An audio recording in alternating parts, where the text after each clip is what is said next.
ओम नमः शिवाय। श्री शिव महापुराण रुद्र संहिता सती खंड 9वां अध्याय। ब्रह्मा जी बोले, इस प्रकार काम के वचन को सुनकर मैं चतुरानन ब्रह्मा चिंतामग्न हो गया और बोलने की इच्छा करते हुए भी कुछ बोल न सका। मैं कामदेव शिव को मोहित करने में समर्थ नहीं हूँ। हे मुने, उसका यह वचन सुनकर मैं बड़े दुख के साथ उष्ण श्वास लेने लगा।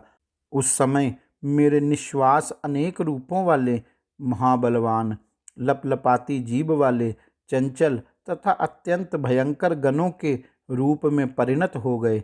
उन गणों ने भेरी, मृदंग आदि अनेक प्रकार के असंख्य विकराल महाभयंकर बाजे बजाना प्रारंभ किया। मेरे निश्वास से उत्पन्न वे महागण मुझ ब्रह्मा के सामने ही मारो काटो ऐसा बोलने लगे। मारो काटो ऐसा बोलने वाले उन गणों के शब्दों को सुनकर वह काम मुझ ब्रह्मा से कहने लगा, हे मुने, हे ब्रह्मन। इस प्रकार उस काम ने मेरी आज्ञा लेकर उन सभी गणों की ओर देखकर उन्हें ऐसा करने से रोकते हुए गणों के सामने ही मुझसे कहना प्रारंभ किया। काम बोला, हे ब्रह्मन, हे प्रजानाथ, हे सृष्टि के प्रवर्तक, ये कौन विकराल एवं भयंकर वीर उत्पन्न हो गए। हे विधे, ये कौन सा कार्य करेंगे तथा कहाँ निवास करेंगे और इनका क्या नाम है। उन्हें आप मुझे बताइए तथा इनको कार्य में नियुक्त कीजिए। हे देवेश, इनको अपने कार्य में नियुक्त कर और इनके नाम रखकर तथा स्थानों की व्यवस्था करके यथोचित कृपा करके मुझे आज्ञा दीजिए। ब्रह्मा जी बोले, हे मुने, उस काम की बात सुनकर उनके कार्य आदि का निर्देश करते हुए लोककर्ता मैंने काम से कहा, हे काम, उत्पन्न होते ही इन सब ने बारंबार मार्य मार्य मारो मारो इस प्रकार का शब्द कहा है, इसलिए इनका नाम मार होना चाहिए। हे काम, अपनी पूजा के बिना ये गण अनेक प्रकार की कामनाओं में रत मत वाले प्राणियों के कार्यों में सर्वदा विघ्न किया करेंगे।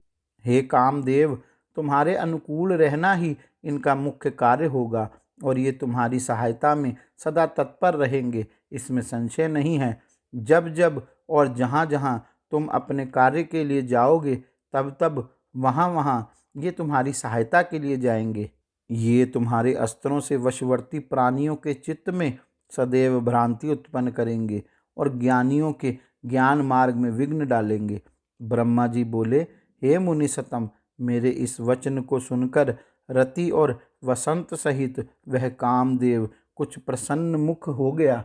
मेरी बात को सुनकर वे सभी गण अपने अपने स्वरूप से मुझे तथा कामदेव को चारों ओर से घेर कर बैठ गए। इसके बाद मुझ ब्रह्मा ने काम से प्रेम पूर्वक कहा, हे मदन, मेरी बात मानो। तुम इन गणों को साथ लेकर शिव को मोहित करने के लिए पुनः जाओ। अब तुम इन मारगणों के साथ मन लगाकर ऐसा प्रयत्न करो जिससे स्त्री ग्रहण करने के लिए शिवजी को मोह हो जाए। हे देव ऋषि, मेरी बात सुनकर काम गौरव का ध्यान रखते हुए मुझे प्रणाम करके विनय पूर्वक मुझसे पुनः यह वचन कहने लगा। काम बोला, हे तात, मैंने शिव को मोहित करने के लिए भली भांति यत्न पूर्वक उपाय किए, किंतु उनको मोह नहीं हुआ, ना आगे होगा और वर्तमान में भी वे मोहित नहीं हैं। किंतु आपकी वाणी का गौरव मानकर इन मारगणों को देखकर आपकी आज्ञा मैं पुनः वहाँ पत्नी सहित जाऊंगा। हे ब्रह्मन, मैंने मन में यह निश्चय कर लिया है कि उन्हें मोह नहीं होगा। और हे विधे, मुझे यह शंका है कि इस प्रकार कहीं वे मेरे शरीर को भस्म न कर दें।